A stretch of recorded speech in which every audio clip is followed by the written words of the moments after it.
저는 이남 중 장남 며느리입니다. 손아래 시누이가 한 명 있고요. 남편과는 대학 4년 때 소개팅으로 만나서 바로 그 다음 해에 결혼했습니다. 그래서 직장 생활 한 번도 해본 적 없었고요. 저희 친정 부모님이 전문 직종이 아닐 바에야 전업주부로 사는 게 낫다고 하셨고, 저 또한 현모양처가 되는 것도 괜찮은 삶이라 생각했었죠.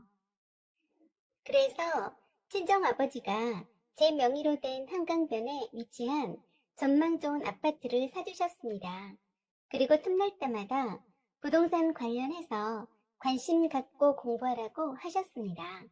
친정아버지는 남쪽 지방에서 건어물 도매업을 크게 하시고 계셔서 부동산에 관심은 많은데 현장 감각이 떨어지신다고 하셨어요. 그래서 수도권 부동산 정보를 많이 접해서 공유해주기를 원하셨어요. 그렇지만 이제껏 따신 밥 먹고 어려운 줄 모르고 자란 부르조아라서인지 그냥 편하게 이것저것 신경 안 쓰고 놀고 먹고 사는 인생이 참 좋더라고요. 친정아버지께서 필요할 때 쓰라고 주신 비상금도 넉넉히 있겠다. 남편 공기업에 다녀서 월급 차곡차곡 들어오겠다. 신혼집 예쁘게 꾸미는 재미로 사는 게 사는 낙이더라고요. 그래서 좀 사는 집 딸답게 인테리어도 사치스럽게 꾸며도 보고 드레스실도 영화에서나 나올 법한 분위기로 화려하게 꾸며놓고 신혼을 100% 즐기기로 했었습니다. 아기 낳으면 힘들다고 하니까 지금 이 순간을 즐기자는 주의였죠. 그런데 결혼 후 처음 집들이 해서 시부모님이 오셨는데 프랑스 로코코풍으로 화려하고 과감한 인테리어에 적응을 잘 못하시더라고요. 시아버지는 이쁘게 잘 해놓았다고 하시면서도 레이스가 줄레줄레 달린 제가 입은 홈드레스나 커튼과 방석, 그리고 부담스러운 촛대 받침들을 보고서는 정신없다며 치우면 안 되겠냐고 하시더라고요. 시어머니는 이쁘기만 하다고 집을 잘 꾸며놓았다고 칭찬하셨는데 시아버지는 결혼 생활이 소꿉 장난이 아니라며 혀를 차시더라고요. 시누이는 눈이 희둥그레져서 집 구경을 꼼꼼히 했었고요. 어차피 시아버지가 사시는 집이 아니라 내가 사는 집이니 그러시던 말던 신경 쓰지 않았습니다. 그런데 못마땅해 하는 시아버지 앞에서도 편들어주시던 시어머니께서 저를 데리고 방에 들어가시고는 한 말씀 하시더라고요. 이제 결혼했으니 남편 월급으로 생활해 나가야 하니까 결혼 전처럼 사치 부리고 살면 안 된다고 하시면서 철없는 애한테 어르듯이 말씀하셨어요. 그래서 걱정하지 마시라 말씀드리고 결혼해서 이렇게 아기자기하게 예쁘게 꾸미고 살아보는 게 꿈이라서 그렇다고 말씀드렸어요. 그리고 남편 돈으로 흥청망청 쓸 일은 없을 테니 걱정 놓으시라고 했습니다. 시부모님 입장에선 며느리가 철없이 살림도 못하고 사치나면 어떡하나 하고 걱정이 되실 수도 있겠다는 생각이 들더군요.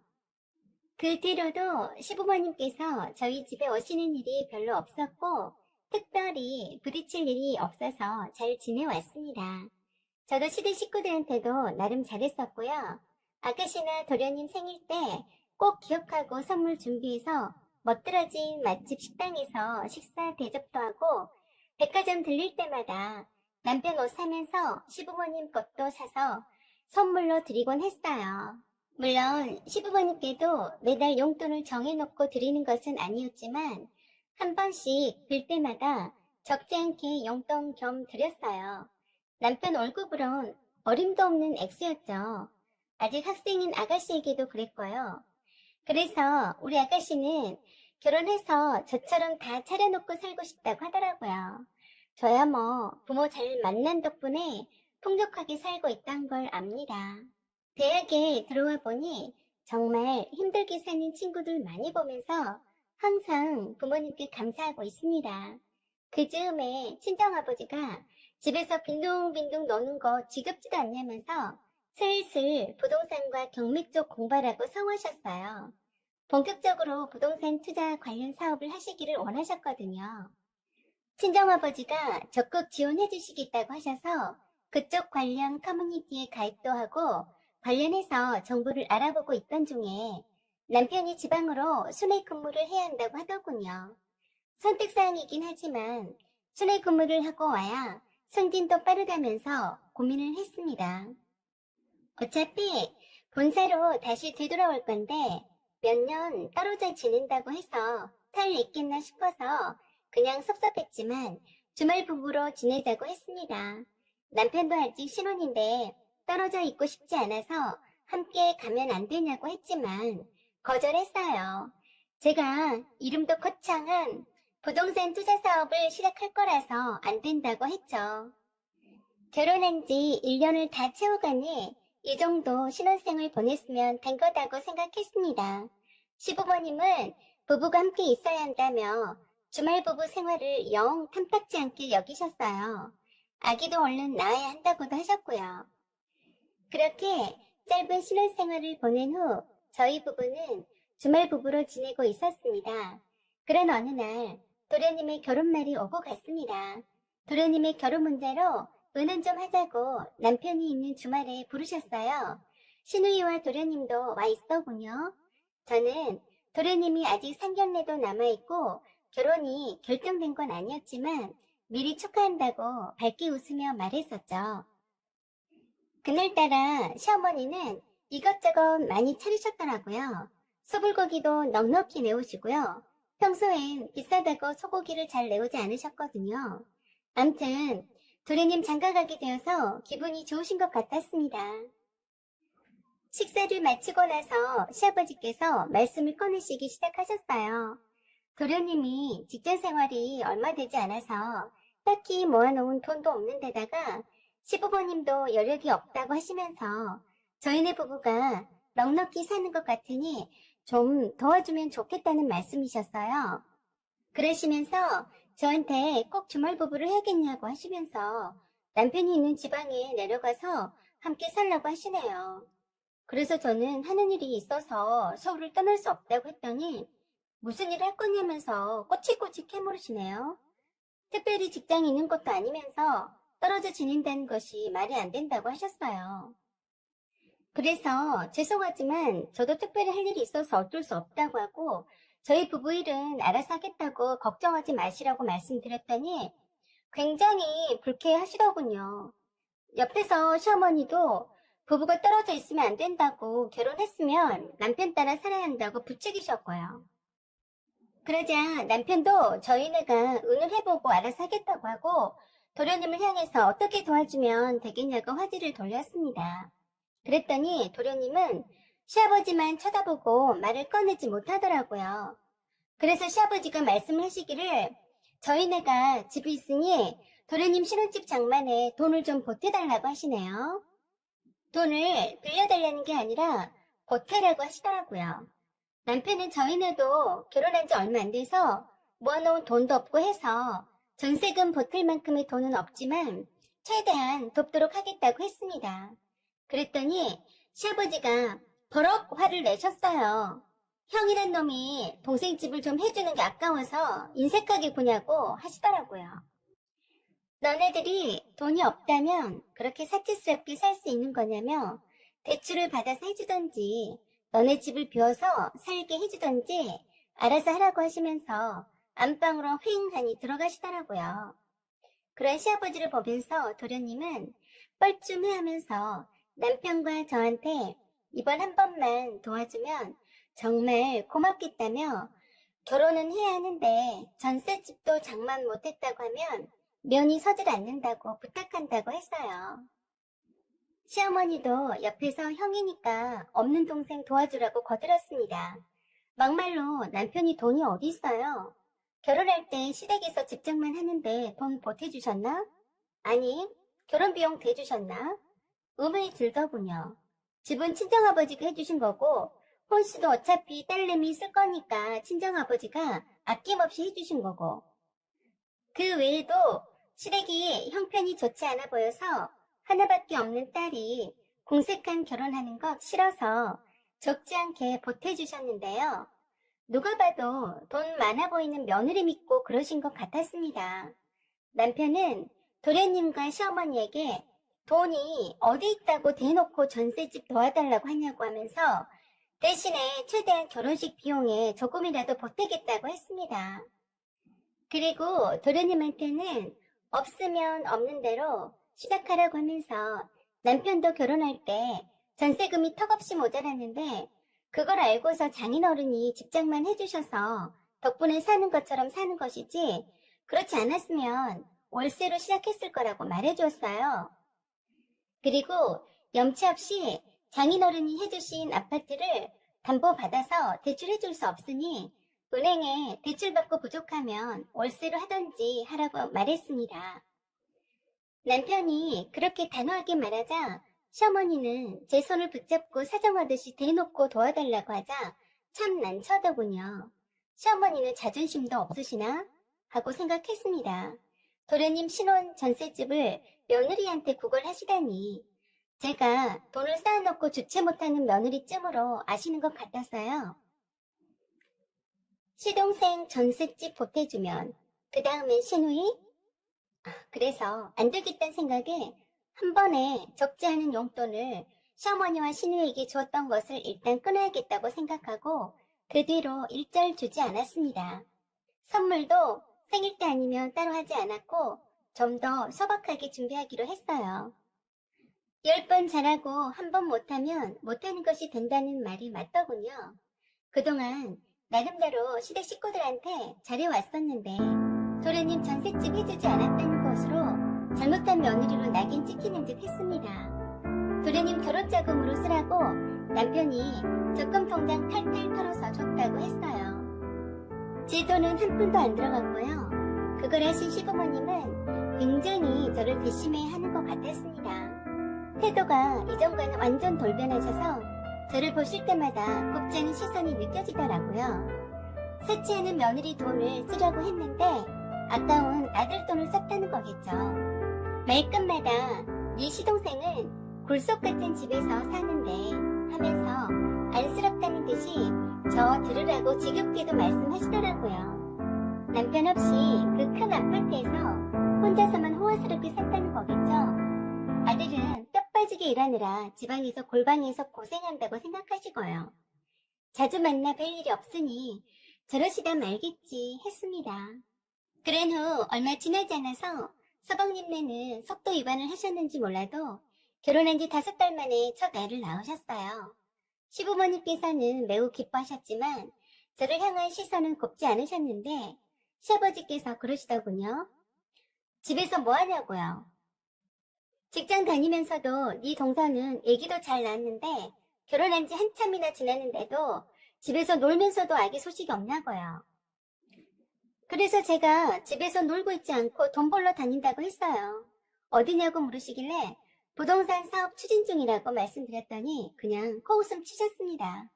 그냥 놀면서 아들 돈 축내면서 사치 부린다고 생각하신 것 같아서요. 전 나름대로 열심히 부동산 사업 하는 중인데 말입니다. 그러던 어느 날 법원에서 경매물건 보고 나오는데 시어머니 전화가 한가득 와 있어서 무슨 일인가 전화드렸더니 시아버지께서 하반신 마비가 와서 제가 연락이 안 되니 119를 통해서 병원 응급실로 왔다고 급히 오라고 하셨어요. 병원엔 시어머니와 시누이만 있었어요. 종합검사를 받고 나온 결과가 척추측만 협착증으로 신경이 눌려서 하반신 마비가 왔다고 했습니다. 그래서 당장 수술을 해야 하는데 염증이 심해서 항생제 투여를 해서 염증 수치가 낮아지게 되면 수술이 가능하다고 하더군요. 일단 입원 수속을 맞춰드렸고 중간에 하던 일을 끊고 나왔던 터라 또 오겠다고 하고 나왔습니다. 그리고 그날 저녁 집에 있는데 전화가 불이 났습니다. 시어머니 전화였습니다. 시아버지가 입원해 있는데 한가하게 집에 있냐며 빨리 병원으로 오라고 하시더라고요. 병원에 와서 시아버지 병간호 안 하냐고 야단치셨습니다. 하반신 마비가 오신 시아버지 병간호 하라시네요. 아니, 어머니는 뭐 하시고요? 그래서 일부러 제가 포괄병동에 입원해 드린 건데 며느리가 굳이 와서 시아버지 병간호 하라고 하셨어요. 6인실에 계시도록 했는데 불편하다고 1인실로 옮기셨다고 하셨습니다. 1인실과 6인실 입원비 차이가 꽤 날 텐데 굳이 저에게 일인실을 옮겼다고 하셔서 그러신가 보다고 생각했습니다. 제가 일 때문에 병간호는 어렵다고 말씀드리고 5일에 한 번씩 찾아뵙겠다고 했더니 그건 안 될 말이라며 일하지도 않으면서 일 핑계대고 있느냐고 당장 와서 시아버지 병간호 하라고 윽박 지르셨습니다.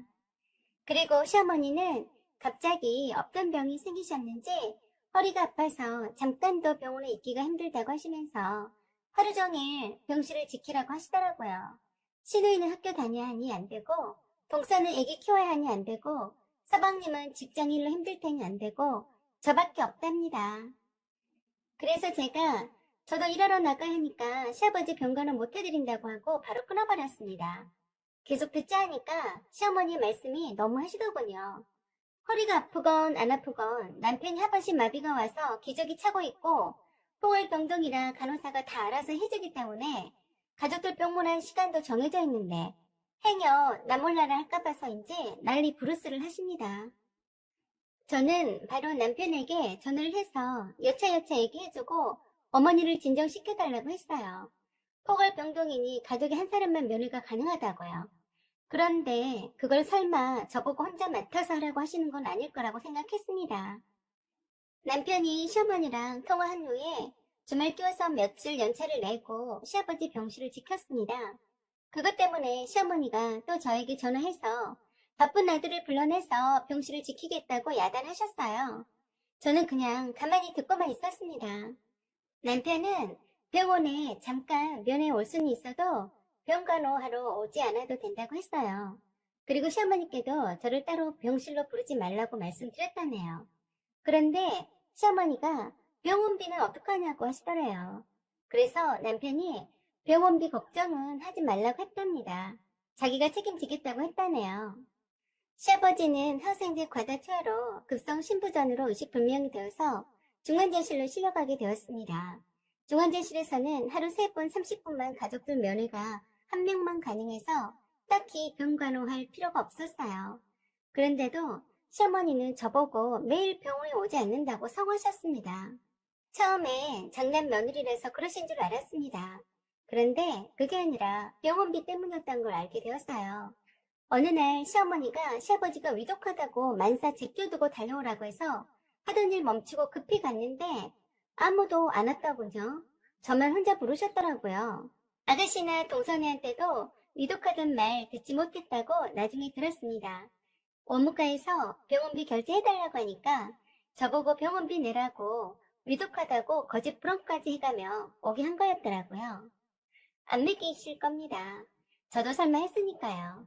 그동안 입원비며 중환자실에서 이틀에 한 번 투석하시니 병원비는 상당했습니다. 저는 시어머니께 결제하시라고 카드만 드리고 일하는 중이어서 병원에서 바로 나왔습니다. 조금 맥이 빠지더군요. 병원비 결제가 급하면 급하다고 말씀을 하시던지 왜 시아버지가 위독하지도 않은데 위독하다고 거짓말하면서까지 굳이 오게 해서 병원비 결제하라고 하는지 이해가 되지 않았습니다. 그런데 그날 저녁에 시어머니에게서 기가 막힌 전화를 받았네요.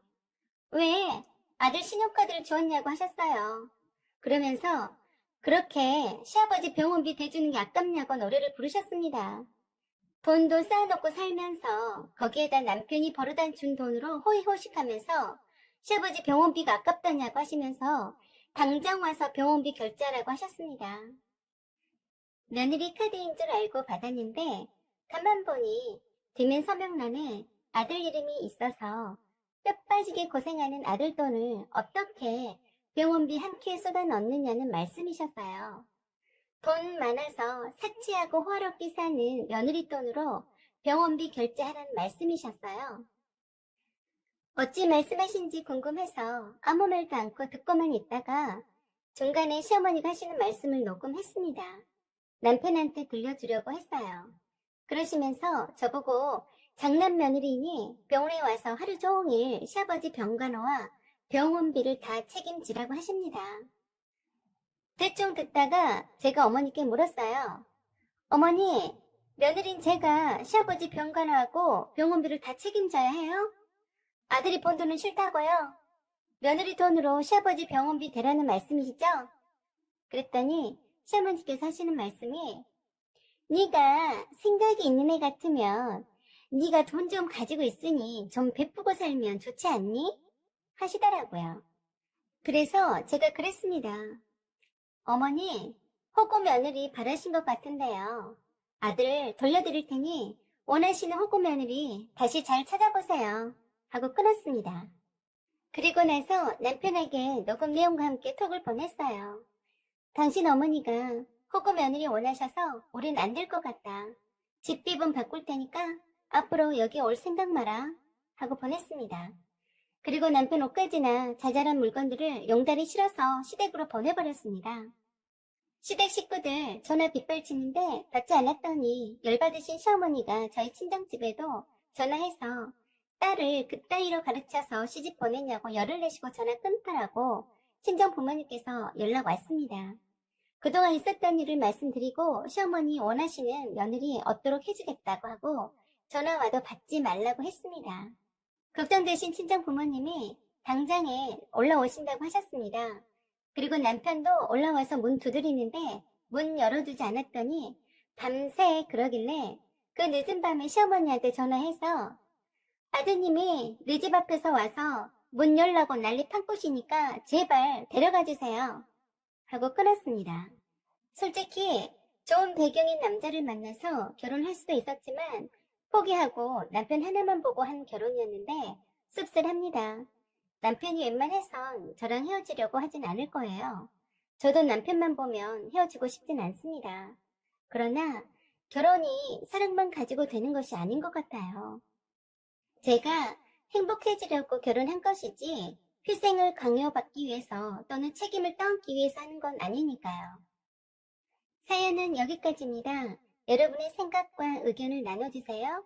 구독과 댓글, 알람 설정 부탁드립니다. 여기까지 시청해주셔서 감사드립니다. 좋은 날 되세요.